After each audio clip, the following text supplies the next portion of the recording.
ওরা তো আসলে গ্রামের বাড়িতে যায় না, তো সেক্ষেত্রে গরু তো দেখে না, গরুর সাথে পরিচয় নেই।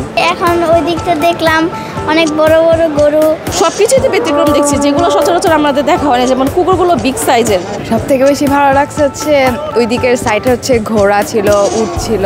ওখানে উট দেখলাম, এই বাচ্চা গরু দেখবে বলতেছে, গরু দেখবো। বাবা কি দেখবে তুমি? জোরে বলো, কি দেখবে? গরু দেখবে। 3টা ঘোড়াকে আদর করেছি, সম্রাট, চাঁদনি আর হচ্ছে সিজার। আমার নাম রাজকোটা। তো সম্রাটের সাথে আদর করে খুব ভালো লেগেছে, নিজে সজাতে মনে হলো কিছুটা।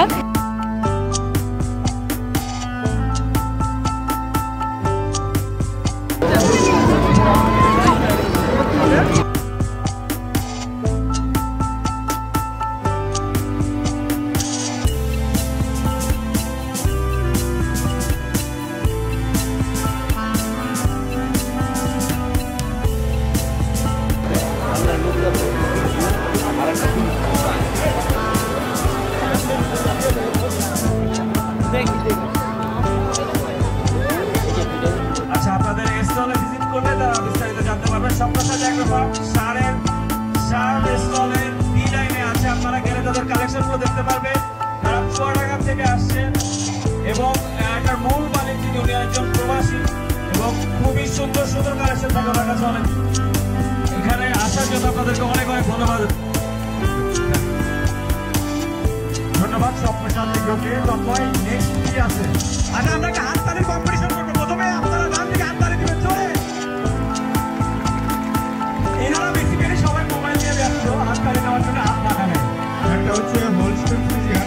হোলস্টেইন ফ্রিজিয়ানের ব্রিড আমরা সাধারণত হোলস্টেইন ফ্রিজিয়ান প্রায় আমাদের ফার্মে 100% পর্যন্ত আমরা ব্রিড আপগ্রেড করতে পারছি কিছু কিছু জায়গায়।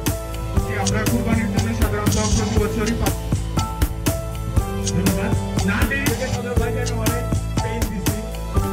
ভাই তো কুকুর নিয়ে আসে নাই, পুরো কুকুরের বেড়া নিয়ে চলে আসে। সবাই সদর ভাই ফার্মের জন্য করে একটা হাততালি। আমি হচ্ছে এখানে আসলাম, প্রথমে আমি উট দেখলাম, যেটা আরবের প্রাণী আর কি। খুবই ভালো লেগেছে, কারণ সেই ছোটোবেলায় গাবতলী যে উট দেখা হতো বাবার সাথে, আজকে অনেক বছর পর বাসার কাছাকাছি বলে আসতে পেরেছি। উটটা দেখলাম, তারপর আমার ঘোড়া খুব পছন্দ। 3টা ঘোড়াকে আদর করেছি, সম্রাট, চাঁদনি আর হচ্ছে সিজার। আমার নাম রাজকোটা। তো সম্রাটের সাথে আদর করে খুব ভালো লেগেছে, নিজে সজাতে মনে হলো কিছুটা। এখানে হচ্ছে ছোট ছোট বাচ্চা বাচ্চা গরু দেখলাম, কখনো দেখা হয়নি এর আগে। খুবই কিউট, খুবই সুন্দর, আর স্বাস্থ্যগুলো আসলে খুবই ভালো, দেখে খুবই ভালো লাগছে। আর আসলে আমাদের এই আরবানাইজেশন জায়গাটাতে এরকম সুন্দর প্রাণী দেখতে পাওয়াটা খুবই টাফ। সেখানে যে সরকারি এই জিনিসটা আমাদেরকে দিয়েছে দেখার জন্য, মানে আমি হচ্ছে ছোটোবেলায় খুব একটা দেখিনি, প্রাণী দেখে বড় হতে পারিনি, যেহেতু শহরে বড় হয়েছি। তো এই ছোটো ছোটো আনন্দগুলো আসলে খুব টানে এবং খুবই ভালো লাগে। সব কিছুতে ব্যতিক্রম দেখছি, যেগুলো সচরাচর আমাদের দেখা হয় না, যেমন কুকুরগুলো বিগ সাইজের, সেই রকম মানে এগুলো কিন্তু সচরাচর দেখা যায় না বাহিরে। বার্ডগুলো খুব সুন্দর, স্মল সাইজেরগুলা। ছেলে তো কুকুরের জন্য পাগল হয়ে গেছে, কিন্তু পসিবল তো না। আমরা গরু দেখতেছি, এই মুহূর্তে এসছি, গরু দেখতেছি, মেয়েকে নিয়ে আসছে, ছেলেকে নিয়ে আসছে, ওরা খুব এনজয় করতেছে। ওরা তো আসলে গ্রামের বাড়িতে যায় না, তো সেক্ষেত্রে গরু তো দেখে না, গরুর সাথে পরিচয় নেই। সেক্ষেত্রে ঢাকাতে নিয়ে এসছে গরুতে মেলা দেখার জন্য। আর আশেপাশে যেটা পশু পাখি আছে সবাইকে দেখাবো, ওরা ভালো এনজয় করবে। ও জিজ্ঞাসা করতেছে এটা কী গরু, ওটা কী গরু, এটা কীরকম, ওই সব জিজ্ঞাসা করতেছে, আমরা সব জানতেছি। এখন ওই দিকটা দেখলাম অনেক বড় বড় গরু, শিংগুলা অনেক বড় বড়, অনেক ভালো লাগতেছে।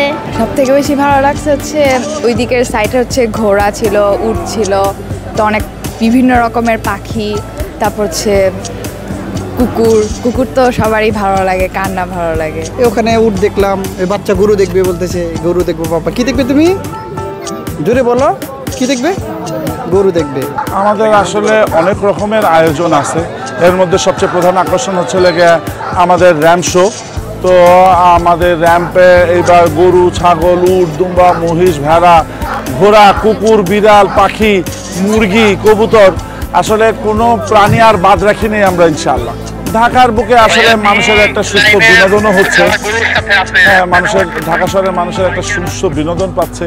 তারপরে আগামী প্রজন্ম আসলে পশু প্রাণীর সাথে তেমন তাদের বেশি সম্পৃক্ততা নাই, তারা গ্রামে বেড়ে ওঠা হয় না। শহরে যারা বেড়ে উঠছে তারা পশু প্রাণীর সাথে তাদের কোনো সম্পৃক্ততা নাই।